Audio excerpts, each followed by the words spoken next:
Buntis ako. Ha? Bakit ka buntis? 5 bayo nga lang nagagawa mo sa akin eh. Huwag naman ko dong, uwi. Malagi na nga, gikan ko sa doktor. Minsan nadala mo pa yung panty ng babae mo.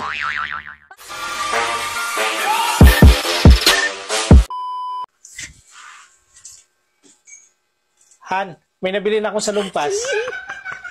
Ano gawin mo sa salumpas? Lalagay natin sa dito mo. Di ba yung iba, bagong kasal, kinabukasan yung babae, may salumpas na kaagad dito sa ulo. Sa atin naman, bago tayo mag-honeymoon, lagyan na natin salumpas yung ulo mo. Sigurado sa sakit talaga yan. Mabigla kasi yan eh. Tigil-tigilan mo nga ako. Paano sasakit ang ulo ko? Halos hindi ko nga maramdaman sa sobrang liit niyang sayo. Huwag ka nga feeling macho.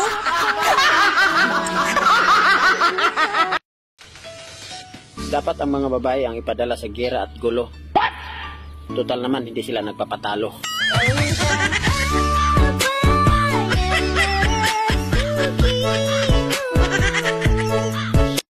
Ma, nag-chat sa akin yung ex ko. Okay. Hindi ka ba na magsiselos? Ba't naman ako magsiselos? Eh, alam ko na mamahal mo ako.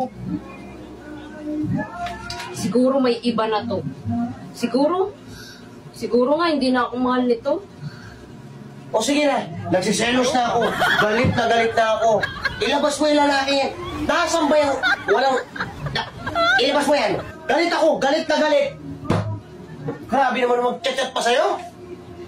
Ang OA mo naman, parang nag-chat lang yung tao eh. Tingnan mo talagang gulo na ito. Ayaw mo ka ba sa utak?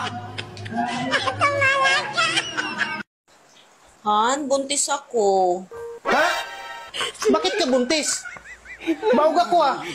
Hindi pwede yan. Hindi ko pananagutan yan. Ha? Sinabi ko lang naman na buntis ako. Hindi ko naman sinabi na sa'yo to.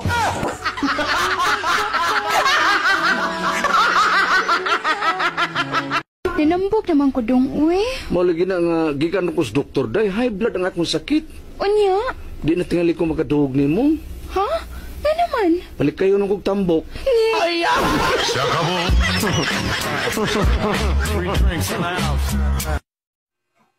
Ikaw, sobrang babayero mo. Kahit may asawa ka na, nakuha mo pang mambabae? Hindi ka pa ba nasanay? Mas marami yung babae kaysa lalaki, di ba? Isang lalaki, 5 babae yung katumbas. Ano ang ibig mong sabihin? Eh, 2 pa lang kayo eh.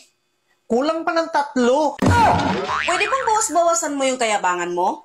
Bakit? Nag-asawa ka ng gwapo eh. 5 bayo nga lang nagagawa mo sa akin eh. Tapos naghahanap ka pa ng 5 babae? So tig-1 bayo na lang kami. Ganon. Paano kami makakarating sa langit niyan?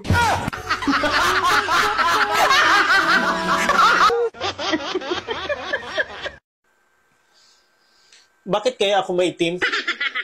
Mama't papa ko, maputi naman.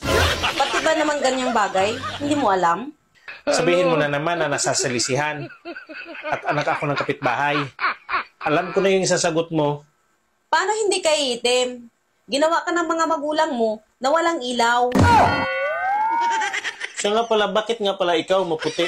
Ang tatay ko kasi, pag gumawa, gusto niya nakikita lahat. Kaya kailangan may ilaw. Kaya tingnan mo ko, maputi. Ganun ba?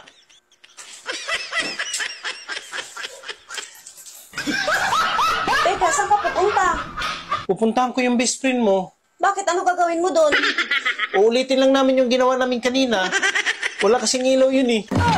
Baka kasi mabuntis eh. Itim yung magiging kalabasan ng anak namin.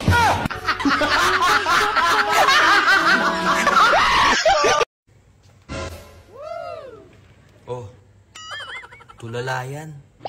Deserve mo yan, gastador ka eh. Waiter, bakit may langaw tong arroz caldo ko? Hello? Sa halagang 5 piso, anong ini-expect mo? Manok? Alam mo, tigil-tigilan mo yung pagkababaero mo. Minsan nadala mo pa yung panty ng babae mo. Paano kaya kung gawin ko sa iyo yan? Matutuwa ka ba? Ha? Ay, di gawin mo. Dami mo satsat, di mo naman kayang gawin. Pero mga ko ng cellphone mo. Kunin mo, nasa bag. Ano?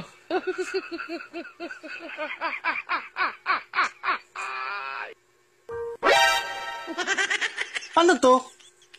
Ba't may brief dito sa bag mo? Kanino to? Hindi naman to sa akin ah. Ah, sa ka-office mate ko yan. Ay, bakit nandito sa bag mo? Nakalimutan, yan isuot sa kakamadali. Tumawag ka kasi. Ibig sabihin, may lalaki ka? Akala ko, okay lang yung ganyan. Madalas mo kasing ginagawa sa akin yun eh.